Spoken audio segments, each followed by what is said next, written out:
propuestas presidenciales en Contacto Directo.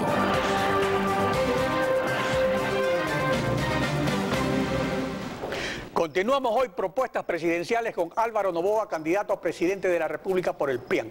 Buenos días y bienvenido a Contacto Directo. Muchísimas gracias, buenos días. A ver, tiene 2 minutos para responder a cada pregunta y 1 para la repregunta. En los últimos 15 segundos el sonido del reloj indicará que el tiempo está por terminarse. Empecemos. En el índice sobre la facilidad para hacer negocios publicado por el Banco Mundial se toman en cuenta 10 factores. Ahora, entre los factores que toman en cuenta, en los que está mejor calificado el Ecuador, son aquellos que tienen que ver con el sector privado y los gobiernos descentralizados. Como, por ejemplo, consecución de crédito y registro de la propiedad, puestos 78 y 75 entre 183 países. Pero en los que está peor son protección de inversiones y comercio exterior, puestos 133 y 123, que corresponde pues al Estado, funciones ejecutivas y judicial. Concretamente, de acuerdo a su experiencia como hombre de negocios, ¿qué es necesario para superar estos índices en los que está peor el Ecuador? Bueno, primero que el empresario, lamentablemente gracias a la política del gobierno, se ha convertido en un enemigo, no un aliado del gobierno. Entonces es perseguido, es conocido por el SRI, es perseguido por el Ministerio de Trabajo, es perseguido porque no le dan tal o cual permiso, es perseguido de todas las posibles maneras. Y eso ha hecho que sea hoy en día el Estado el mayor inversionista, con el agravante de que el Estado no produce. Entonces, aquí en el Ecuador existen, por decir como mucho, 40 empresas consideradas medianas en el mundo, mientras que mi aspiración es traer 1000 empresas grandes aquí al Ecuador. Y mientras no se cambie radicalmente las leyes respecto a la relación estatal-empresarial, estas empresas no van a venir. Y en el Ecuador no ha habido inversión privada significativa en los últimos 6 años. Ahora, vamos a la repregunta. De acuerdo a datos de la Superintendencia de Bancos, los créditos para microempresas del 2007 al 2012 apenas han crecido del 9.36% al 11.05% en el total del crédito productivo del sistema financiero privado. Estamos hablando pues de microempresarios que todo el mundo ofrece ayudarlos, todos los planes de gobierno son idénticos en eso. Pero concretamente, usted también es banquero, propietario del Banco del Litoral. ¿Qué propone para aumentar el volumen de crédito para los microempresarios que también forman parte de la inversión privada nacional? En campaña estamos continuamente, y usted lo ha visto en los noticieros, continuamente fomentando la microempresa, porque con relativamente una cantidad de dinero de 1.500, 2.000, 2.500 dólares, usted genera 1 o más puestos de empleo. Una panadería, una tienda, una tricimoto, genera empleo, pero por muchos años. Y más adelante esas microempresas pueden convertirse en empresas medianas si es que el empresario que las lleva a cabo pues las fomenta y las hace crecer. Mire, le tengo que repetir la cantidad. Con 1.500 o 2.000 dólares genera un puesto de empleo que le va a generar a través de los años 30 o 50.000 dólares. Sin embargo, no hay. A ver, se terminó el tiempo, pero como no empleó todo el tiempo para la pregunta, continúe hasta completar el tiempo que no usó en la pregunta. No hay suficiente volumen de crédito para estos microempresarios, ni una tasa de interés privilegiada. No, porque es altísima. Así es. Entonces, por eso no acuden muchas veces a... Ahora, ¿pero qué es lo que propone el gobierno de Álvaro Noboa para esa gente? Fomentar con una tasa de interés subsidiada, con una mínima tasa de interés, esos negocios, para que máximo la cuota sea de 30 o 50 dólares mensuales y le quede a la persona 300, 400, 500 dólares y ojalá 1000 más adelante, que le va a permitir convertirse en un señor de clase media, que es una de las metas principales de nuestro gobierno. Ahora sí, acabó el tiempo, pasemos a la siguiente pregunta. En el 2011, el gobierno recibió 31.500 millones de dólares en renta petrolera e impuestos. O sea, el 40% de un Producto Interno Bruto de 78.000 millones de dólares. Según el índice de corrupción de Transparencia Internacional, entre 185 países el sector público del Ecuador está entre los 24 más corruptos del mundo. ¿Cuál es su propuesta para combatir la corrupción en el sector público? Tiene que, primero, pues, las pandillas abandonar el gobierno.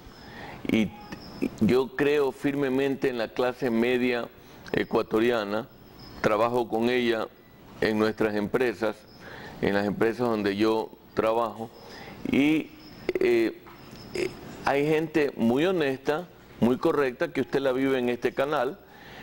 Usted mismo tiene esa reputación y todos los funcionarios de este canal pues tienen esa reputación.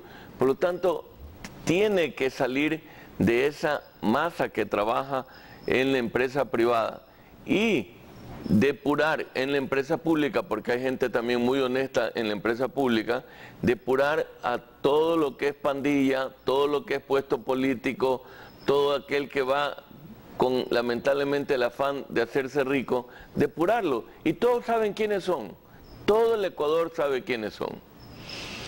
Ahora, la corrupción del sector público y todo tipo de corrupción es como el adulterio, o sea, se necesitan dos, hay que hacer una pareja. Y la pareja de la corrupción del sector público se la hace con el sector privado.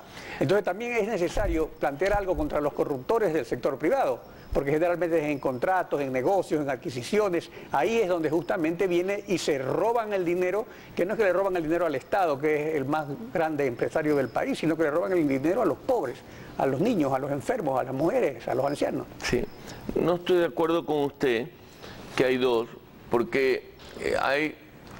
La mayoría de los corruptos del área que trabaja en el Estado trabaja a base de chantaje. Entonces, el chantajeado o se acoge a las reglas del chantajista o sencillamente no puede trabajar con el Estado. Entonces es lo mismo que usted diga, bueno, mañana alguien me asalta, son dos, el asaltante y el asaltado. Sí, pero uno es víctima y el otro es el delincuente. Ahora, el crecimiento del aparato estatal encargado de manejar el modelo estatizante de la economía que está funcionando en los últimos 6 años, se financia pues a través de la transferencia de recursos del sector, que el sector público le absorbe al sector privado vía impuestos, quitándole dinero al sector privado para invertir, y además esta carga afecta al consumidor final y eso encarece el costo de la vida. Usted tiene varios tipos de empresas. De los impuestos que deben pagar las empresas, porque el gobierno lo que dice es que los impuestos no los paga el pueblo, sino las empresas. Pero en la práctica, de esos impuestos, ¿cuáles realmente pagan solo las empresas y cuáles no son transferibles? ¿O hay una operación normal de transferir un impuesto en el producto que se vende? Se lo voy a enseñar. Una lista de impuestos que hace que una refrigeradora, en lugar de costar 200 dólares como cuesta en Colombia, donde hay libre comercio y tratado de comercio con los Estados Unidos, o en los Estados Unidos, puede costar aquí esa misma refrigeradora 600 dólares. Primero, tiene un gran arancel. Eso ya, ¿quién lo paga? El consumidor. Segundo, tiene un impuesto del 5% por enviar divisas al exterior. ¿Quién paga eso? El consumidor. Tercero, tiene un anticipo de impuesto a la renta no reembolsable. Por lo tanto, es un tributo, como en la época del César, del 2%. Gane usted o no gane dinero, usted va a pagar el 2%. Entonces, ¿qué es lo que hacen? Se lo trasladan al consumidor, porque como gane o no gane, va igual a tener que pagarlo, se lo trasladan al consumidor. Aparte tiene el 12% de IVA. Toda esta bola, además se vuelve geométrica cuando hay varias ventas que ocurren antes de llegar a la producción o la distribución del producto. Eso hace que repito, se crezca, sobre todo en un producto importado, 3-1 su costo inicial. Y en la calle me para toda la gente y me dice, abogado Noboa, tiene que bajar los impuestos en su presidencia, no aguantamos más, miren nuestros pequeños comercios, no venden, no le alcanza a la gente, la canasta familiar está en $500. Hoy en día, uno de los mayores problemas del país es que no le alcanza la plata a la gente para vivir. Ahora, por lo general, el único impuesto no transferible al consumidor final es el impuesto a la renta. Sobre la facturación de sus empresas, que es una forma de medir el impuesto a la renta que tributan pues los ricos o los pelucones, como dice el gobierno, ¿qué porcentaje pagan sus empresas de impuesto a la renta de promedio? Bueno, la ley dice alrededor del 23%, ¿ya? Pero después le hago una aclaratoria. Y además recuerde que hay el 15% de los trabajadores, eso crea más o menos un 38%, ¿ya? Pero eso, las que ganan dinero. Las que pierden dinero al pagar el 2% sobre las ventas como anticipo de impuesto a la renta no reembolsable, también pagan impuesto a la renta. Entonces, se vuelve gigante el impuesto a la renta. ¿Qué es lo que está pasando? Las empresas se están quedando con muy poco margen para reinvertir. Porque la empresa madura, como es el caso de las empresas Noboa, el 100% lo reinvierte. Pero se están quedando cada vez con menor margen para reinvertir y por lo tanto no crecen en el área de inversión. Por lo tanto, el país no crece. Bueno, terminó el tiempo. Seguimos con el tema. Según datos del Banco Central, en el 2011 la relación inversión total con el Producto Interno Bruto, en la inversión pública llegó al 60.41%, mientras que la privada nacional fue del 36.09%. En el 2007 era al revés, la pública era del 33.62% y la privada nacional del 64.45%. ¿Cuáles son las consecuencias políticas y económicas de este modelo económico en el largo plazo y en el mediano plazo? Porque no todo se produce de un año para otro. Que estamos yendo camino hacia un comunismo, donde el Estado, como es el caso de Cuba, es el que termina absorbiendo la mayor parte de la inversión y donde el aparato productivo va muriendo y por eso en Cuba hay muy poca producción, por eso tienen subsidios de parte de Venezuela, por eso pasan hambre, por eso pues emigran y en el Ecuador está pasando eso. ¿Y cuál es donde usted lo siente? En el desempleo.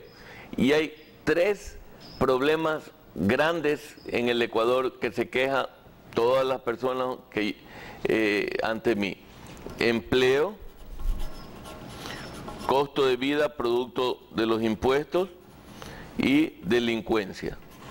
Entonces, y delincuencia es producto del empleo, porque usted sabe en mi tesis de que es el desempleado el que se tiene que volver delincuente al ver que su hijo se está muriendo de hambre o su mujer está enferma. Por eso es que nosotros, con nuestra propuesta, estamos hoy en día, de acuerdo a las encuestas, segundos, con un Rafael Correa con el 32%, Álvaro Noboa 26%, Lazo 9%, Lucio 7% y los demás 1,5%, porque estamos reflejando nosotros con nuestra propuesta una solución para estos 3 problemas grandes nacionales. Ahora, en su plan de gobierno usted ofrece que habrá una importante inversión extranjera directa y al comienzo de esta entrevista señalaba que la idea es que vengan 1000 empresas. Es correcto. Pero ¿qué ocurre? La inversión extranjera directa tradicionalmente en el Ecuador ha sido en petróleo, minería y telecomunicaciones, es decir, en asociación con el Estado. ¿En qué otras áreas, aparte de estas 3 clásicas y tradicionales, puede haber una importante inversión extranjera directa? ¿Cuáles son los sectores que pueden ser atractivos y de qué forma? Mire, lo que más hay en el mundo es plata. Aquí no hay una sola empresa billonaria, ni verdaderamente aquí no hay ninguna persona que se pueda llamar billonario. Y sin embargo, en el mundo hay 1000 y pico de billonarios y hay miles de empresas billonarias y multibillonarias. Todo lo que usted se puede imaginar se puede fabricar aquí. Le aseguro que más de la mitad de las cosas que consumimos los ecuatorianos hoy en día son chinos, son productos chinos. Todos esos productos chinos se pueden producir aquí. Se le puede invitar a los mismos chinos a venir acá a producir, o a los americanos que en lugar de ir a China a producir, vengan aquí a producir. Y con eso le hablo de todo. Le hablo de camisetas que hoy en día son chinas, una pelota nacional que hoy en día ya no se la puede vender, sino ya que también sí. Se terminó el tiempo, continuemos con esto. Entre 183 países, los gobiernos bolivarianos que practican el socialismo del siglo XXI, con modelos económicos estatizantes, se ubican en los últimos puestos de la región en el índice de facilidad para hacer negocios que publica anualmente el Banco Mundial. El Ecuador puesto 131, Bolivia 153 y Venezuela 177. Ahora, esto no es una coincidencia. Se habla de una franquicia política, de un modelo, así como hay el modelo neoliberal, modelo comunista, hay este modelo bolivariano. Pero todos los modelos económicos tienen un propósito político. Según usted, ¿a qué apunta políticamente este modelo económico? Este modelo económico perverso apunta a tener cada día más pobres en el Ecuador. Mire, la gente que recibía el bono en el Ecuador era 1 millón de personas. Ahora son 2 millones de personas. ¿Qué quiere decir? Que la pobreza ha crecido pues en el Ecuador. Si ahora hay 2 millones que necesitan el bono y antes solo 1 necesitaba el bono, quiere decir que si antes había 1 millón de desempleados o personas que están incapacitadas para trabajar, hoy en día hay 2 millones de personas en esa situación. A eso súmele la cantidad de gente que sin recibir bono tienen empleos a medio tiempo o empleos informales, etcétera, etcétera. Entonces, con un país con esta cantidad de petróleo que se está recibiendo, lo único que se ha logrado es hacer que haya cada día más pobreza y al haber cada día más pobreza, más dependencia, porque yo he dicho y me ratifico que yo mantendré el bono, pero yo también he dicho que voy a generar millones de puestos de trabajo y que después, más adelante, ya el bono no le importará a la gente porque preferirá el puesto de trabajo y podrán tener los dos si quieren. Ya con una economía fuerte no hay ningún problema en eso. Pero hoy en día, esos 2 millones de personas, cuando usted los va a encuestar, le contestan todos, voy a votar por Correa, porque tienen terror de que usted sea un funcionario de gobierno que les va a quitar el bono. Ahora, ¿de qué manera perjudica al Ecuador no tener acuerdos de desarrollo, comercio e inversiones con los principales bloques económicos internacionales, incluso comenzando por China, que es nuestro principal prestamista? Le perjudica terriblemente,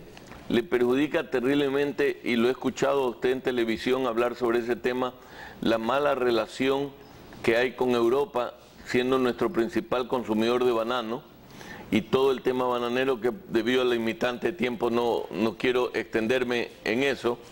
Le perjudica terriblemente no tener un contrato de libre comercio con los Estados Unidos. Usted va a Colombia y un iPad vale lo mismo que lo que vale en Macy's en Nueva York.